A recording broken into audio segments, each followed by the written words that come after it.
Қазақстан, Ресей, Украин, Беларусь премьер-лигалары және 32 команда әрбір лигадан 8 клубтан, бірақ соңында тек қана бір клуб қалатын болады. Бұл клубтар және олардың қарсыластары әр ойын сайын клубтардың саны азайып отыратын болады. Соңында тек қана бір ғана клуб қалады. Ережелері өте оңай. Достар, видео басылмастан бұрын арнамызға тіркеліп лайктарыңызды басып кетіңіздер. Мен бұл видео үшін өте қатты тырысқан болатынмын. Бізде бірінші болып ойнайтын Атырау мен Ахмат клубтары екеуі де бірдей деңгейлес клубтар. Ойын басталды. Біздің жарысымыздағы алғашқы ойын.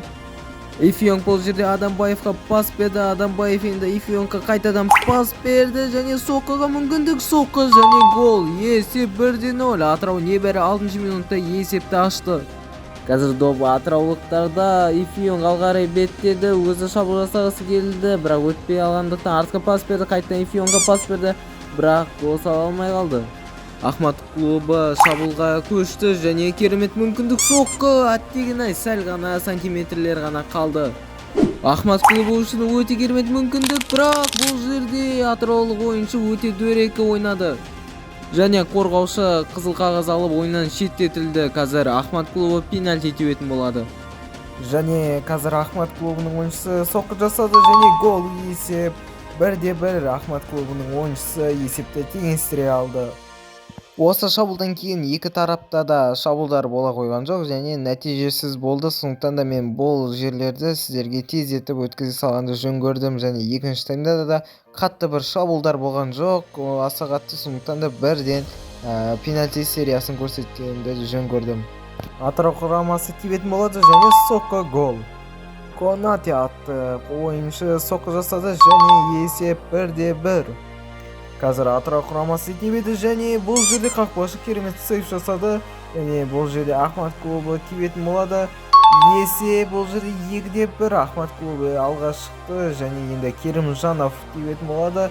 Есеп 2-2. Енді Атырау құрамасы теңесе алды, бірақ та бұл жерде Хаткевич тіре аламы? Жоқ, тіре алмады. Есеп 2-3 және қазір Эмери. Егер Эмери гол салмаса жақта қиындайды, бірақ гол соқты. Есеп 3-3. Егер қазір Ахмат гол салса, онда жеңіске 90% жақындайды және гол. Енді қазір Атырау құрамасы гол соғу керек және соңғы соққыны тіреу қажет. Қазір міне бірге көретін боламыз. Және Атырау құрамасының ойыншысы соққы, ай-ай-ай, қателесті және Ахмат құрамасы келесі кезеңге өтті. Бізде келесі болып ойнайтын Қазақстан және Ресей елдерінің чемпиондары кім жеңетінін қазір бірге көретін боламыз.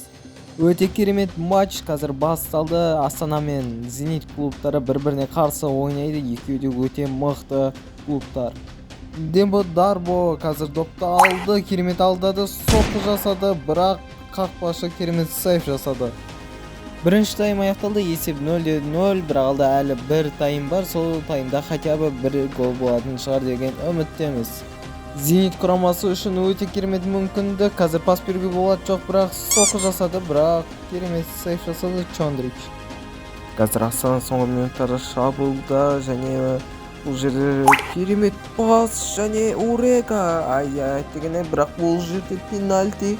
Зенит қорғаушысының қолына доп тиіп кеткен, соның арқасында қазір Астана құрамасы пенальти тебетін болады. Міне қазір бейнебайталардан қарайық. Шынында да қолына тиіп кетіпті және қазір бізде пенальти тебетін ойыншы, оны қазір бірге көретін боламыз. Міне қазір ауысымдар болып жатыр. Ал бірге көрейік. Қазір енді Кауама Аганесян және гол. Есеп 1-0. 85-ші минутта Астана алға шықты. Ойын аяқталды, есеп 1-0. Астана клубы Зенит клубын жеңді және келесі кезеңге өтті. Келесі болып бізде ойнайтын Нима мен Спартак клубтары, әрине Спартактың мықты екені белгілі. Қазір біз бұл ойынды өткізіп жіберетін боламыз және қазір жеңіске жететін клуб ол Неман клубы 2-0 есебімен Спартак клубын жеңіп кетті. Бізде келесі болып Колос және Динамо Минск клубтары ойнайтын болады.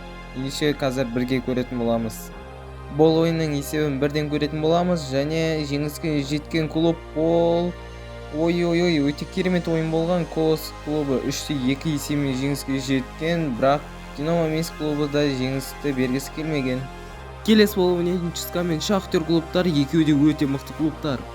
Міне ойын басталды. Қазір біз екі керемет қос тараптың ойынын бірге тамашалайтын боламыз. Қазір артқа пас берді. Шахтер құрамасы үшін керемет мүмкіндік. Пас, соққы, соққы, керемет мүмкіндіктер болды, бірақ оны Шахтер құрамасы дұрыс пайдалана алмады. Шахтер құрамасы қайтадан шабуылды, керемет пас. Енді осыны дұрыстап пайдалану керек. Соққы, жоқ, неліктен керемет мүмкіндіктерді пайдалана алмай жатыр Шахтер құрамасы. Қазір бізде пенальти сериясы, соққы, керемет сейф ол жерде, және қазір Шахтер құрамасы тебетін болады.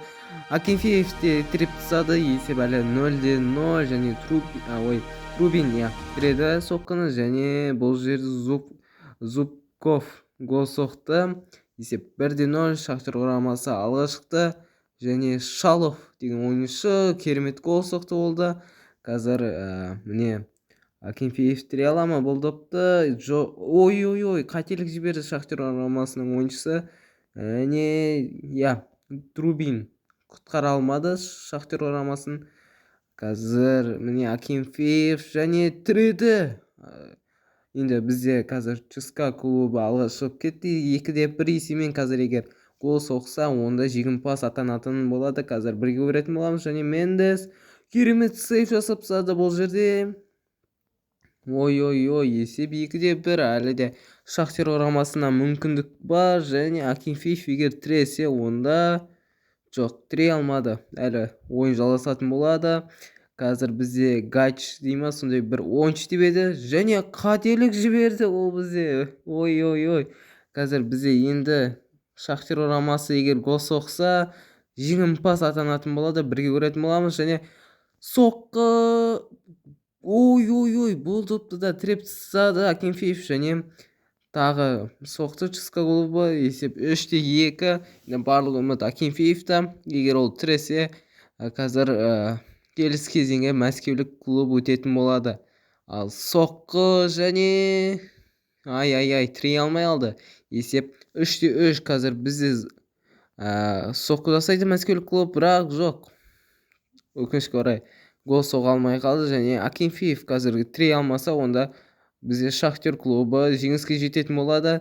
Және соққы, жоқ, тағы да салмай алды, және бізде Мухин деген ойыншы гол соқты. Есеп 4-3. Енді осы сәтте тіреу керек шығар Акинфеев. Қазір бірге көретін боламыз.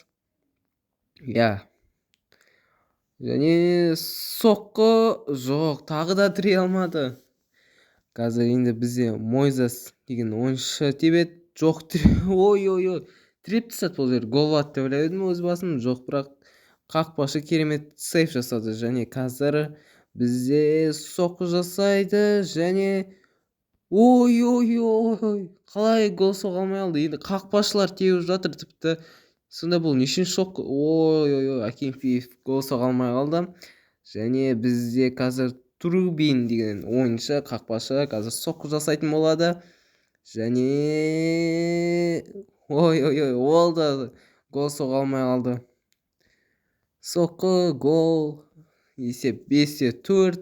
Енді Акинфеев әрине тіре салса болды, жеңімпаз атанайын деп тұр, бірақ сол голдарды тіре алмай отыр. Енді Трауре қайтадан тебеді, және есеп 5-5 қайтадан. Бұл қанша ұзаққа жалғасады екен, бірге көретін боламыз. Және соққы, бірақ тіреп тастады оны қақпашы. Енді Акинфеев қазір бірге көретін боламыз, тіре ала ма?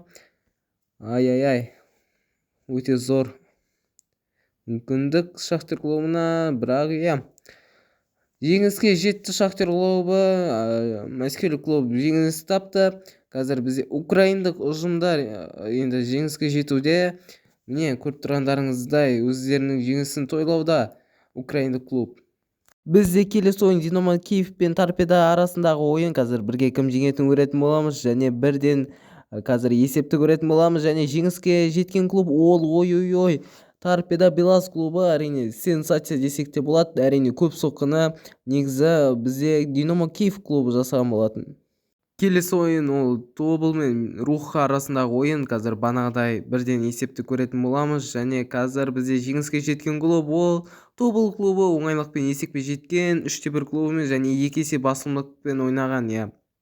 Келесі ойын бізде Қызылжар мен Кривбас арасындағы ойын, және қазір біз банағыдай бірден есепті көретін боламыз, және жеңіске жеткен клуб Қызылжар клубы 2-3 есебімен ойын негізі тең дәрежеде өткен, бірақ Қызылжар клубы жеңіске жеткен. Бізде бастапқыда осыншама клуб болған және осынша клуб қалды. Келесі бөлімде біз осы барлық клубтардың бәрін ойнататын боламыз. Ендеше қазір видео осы жерден аяқталатын болады.